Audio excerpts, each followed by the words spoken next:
Om Swastiastu.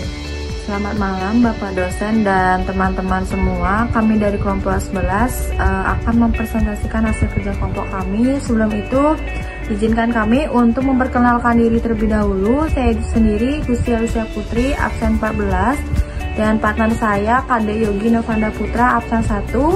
Saya mengucapkan banyak terima kasih karena telah diberikan kesempatan untuk mempresentasikan hasil kerja kelompok kami, yaitu tentang sistem pengendalian internal keuangan. Adapun pembahasan materi pada hari ini, yaitu yang pertama ada sistem pengendalian internal keuangan, yang kedua itu ada struktur dan infrastruktur pengendalian internal keuangan secara umum, yang ketiga itu ada sistem pengendalian internal pemerintah desa dan struktur dan infrastruktur pengendalian internal pemerintahan desa. Yang keempat itu ada sistem pengendalian internal dana desa, yang kelima itu ada struktur dan infrastruktur pengendalian internal dana desa. Untuk materi selanjutnya akan dibawa oleh Yogi. Baik, yang pertama saya akan menjelaskan sistem pengendalian internal keuangan. Sistem pengendalian internal keuangan, pengendalian internal seperti yang didefinisikan oleh akuntansi dan audit, mengacu pada aturan, prosedur, dan ukuran yang ditetapkan untuk bagaimana informasi keuangan diproses dan disimpan. Dalam istilah awan kontrol adalah pemeriksaan dan keseimbangan yang menjaga pembukuan tetap jujur, jenis umum pengendalian akuntansi internal, dan mengapa membutuhkan jenis umum dari pengendalian akuntansi internal. Tercantum di bawah ini. Bisnis mungkin sudah memiliki beberapa kontrol ini. Tidak ada batasan berapa banyak kontrol yang dilembagakan. Koordinasi tetap yang penting adalah kontrol tersebut relevan dengan bisnis, ada gunanya. Mengapa kontrol yang tidak praktis atau tidak perlu berat. Selanjutnya, sistem pengendalian internal keuangan. Yang pertama, pemisahan tugas. Disinilah dibutuhkan lebih dari satu orang untuk menyelesaikan tugas untuk mencegah pencurian atau penipuan. Yang kedua, kontrol akses. Sesuai dengan namanya, ini mengacu pada pembatasan akses informasi dan hanya memberikan autorisasi kepada beberapa personal untuk mengajukan pertanggungjawaban. Yang ketiga, rekonsiliasi. Rekonsiliasi adalah proses memasukkan bahwa dua set catatan sesuai. Yang keempat, persetujuan atau otorisasi. Pengendalian internal ini menghilangkan pengembalian keputusan otonom untuk mengurangi risiko seperti pemborosan pengeluaran atau memberikan kredit kepada pelanggan yang tidak layak kredit. Kriteria untuk otorisasi dapat mencakup pembayaran besar atau pengeluaran yang tidak biasa, yaitu pertama neraca saldo, yang kedua data time stamping dan backup, yang ketiga audit.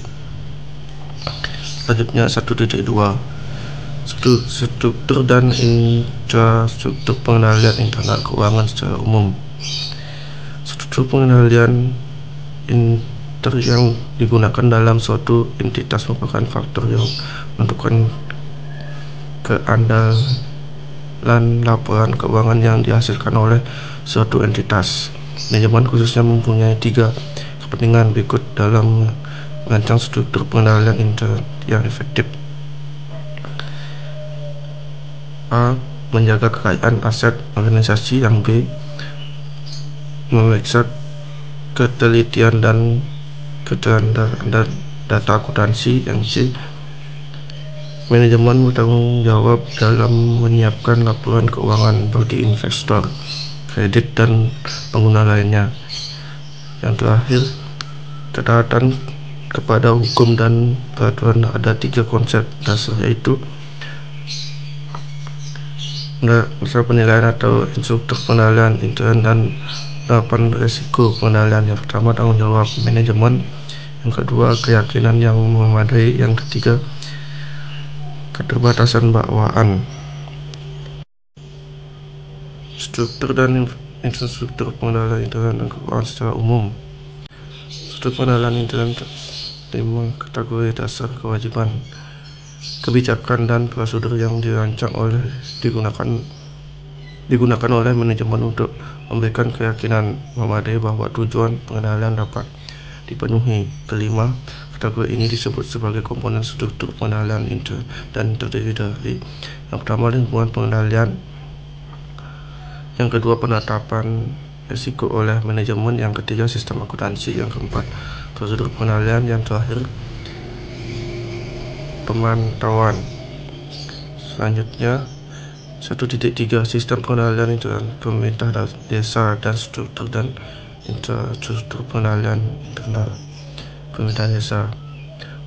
Pengawasan yang ada dalam Undang-Undang Nomor 6 Tahun 2014 tentang desa masih berada dalam kisaran pengawasan nasional dan juga belum menyentuh mekanisme pengendalian intern sebagai diamanatkan dalam Undang-Undang Nomor 1 Tahun 2004 Pasal 58 Ayat 1 menyebutkan bahwa pengatur dan penyelenggara sistem pengendalian intern pemerintah atau SPIP untuk mengelola transparansi keuangan negara adalah kepala pemerintah, dan dalam pasal 4 ayat 1 Undang-Undang Dasar 1945 mengatakan bahwa pemegang kekuasaan pemerintahan menurut Undang-Undang Dasar berada di tangan Presiden.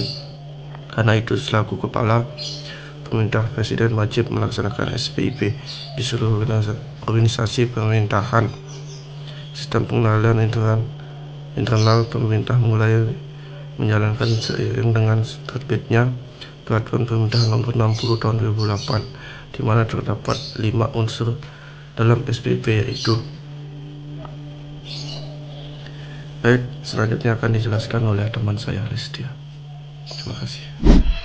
Adapun 5 unsur dalam SPIP itu yang pertama ada lingkungan pengendalian, yang dimana menurut PP nomor 60 tahun 2008 lingkungan pengendalian sebagaimana dimaksud diciptakan oleh Komisi Instansi Pemerintah melalui yang pertama penegakan integrasi dan nilai etika, selanjutnya ada komitmen terhadap kompetensi, yang ketiga ada kepemimpinan yang kondusif, yang selanjutnya ada pembentukan struktur organisasi yang sesuai dengan kebutuhan.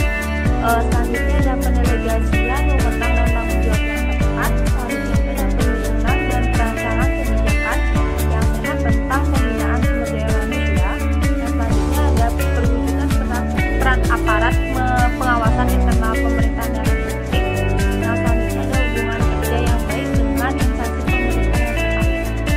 Yang kedua itu ada penilaian risiko diawali dengan penetapan maksud dan tujuan instansi pemerintah yang jelas dan konsisten baik pada tingkat instansi maupun pada tingkat kegiatan.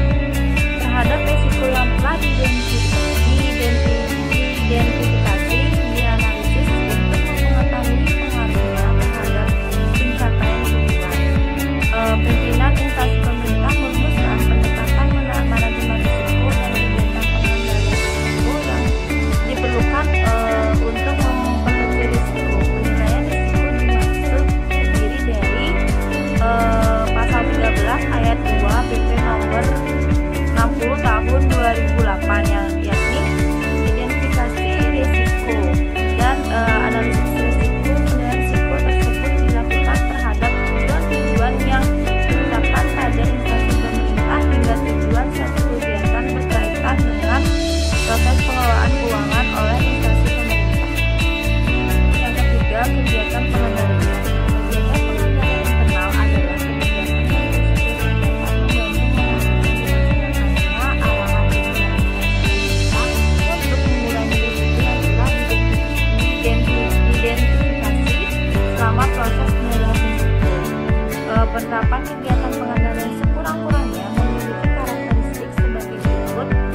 nomor 60 tahun 2008, yaitu kegiatan pengendalian diutamakan pada kegiatan pokok instansi pemerintah.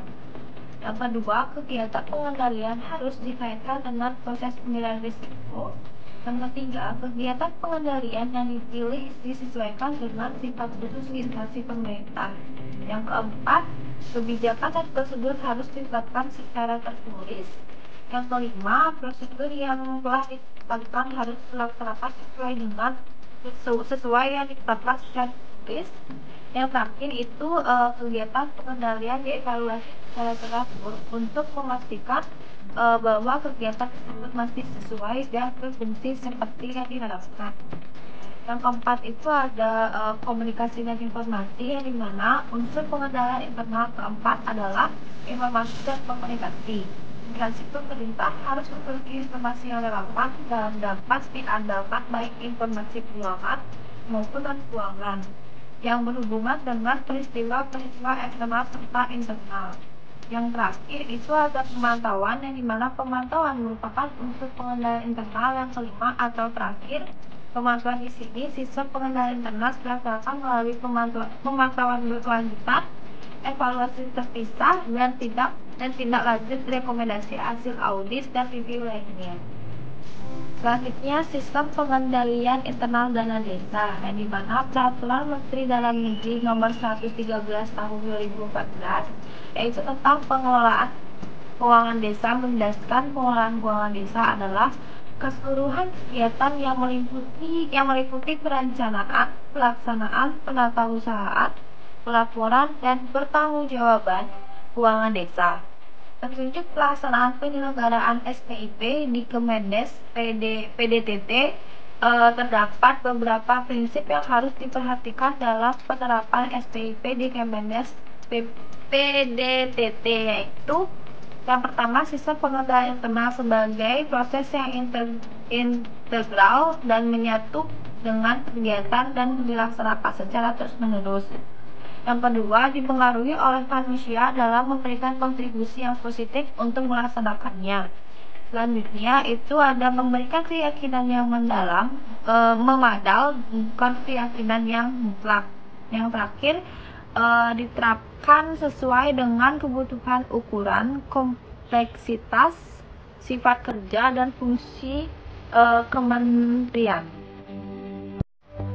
Nah, selanjutnya yang terakhir materinya yaitu struktur dan infrastruktur pengendalian internal dana desa. Dalam pengendalian internal dana desa dilakukan sesuai dengan operasionalisasi konsep yang mencakup 5 dimensi komponen sistem pengendalian internal. 5 dimensi sistem pengendalian internal tersebut antara lain, yang pertama ada pengendalian lingkungan, penilaian risiko, yang ketiga ada kontrol aktivitas, yang keempat informasi dan komunikasi, dan yang terakhir itu ada aktivitas pemantauan. Adapun kesimpulan dari materi kami yaitu dapat disimpulkan bahwa suatu perencanaan yang meliputi struktur organisasi dan semua metode dana dan alat-alat yang dikoordinasikan yang digunakan dalam perusahaan dengan tujuan untuk menjaga keamanan harta milik perusahaan, memiliki ketelitian dan kebenaran data akuntansi, mendorong efisiensi, dan membantu mendorong dipatuhinya kebijakan manajemen. SPIP atau Sistem Pengendalian Internal Pemerintahan bagi desa merupakan salah satu mekanisme pengendalian yang bisa diterapkan dalam pengelolaan keuangan desa. SPIP adalah sistem pengendalian internal yang diselenggarakan secara menyeluruh di lingkungan pemerintah pusat dan pemerintahan daerah. Pengendalian internal dapat dilindungi aktiva dari pencurian, penggelapan, penyalahgunaan, atau penempatan aktiva pada lokasi yang tidak tepat. Salah satu pelanggaran paling serius terhadap pengendalian internal adalah penggelapan oleh karyawan.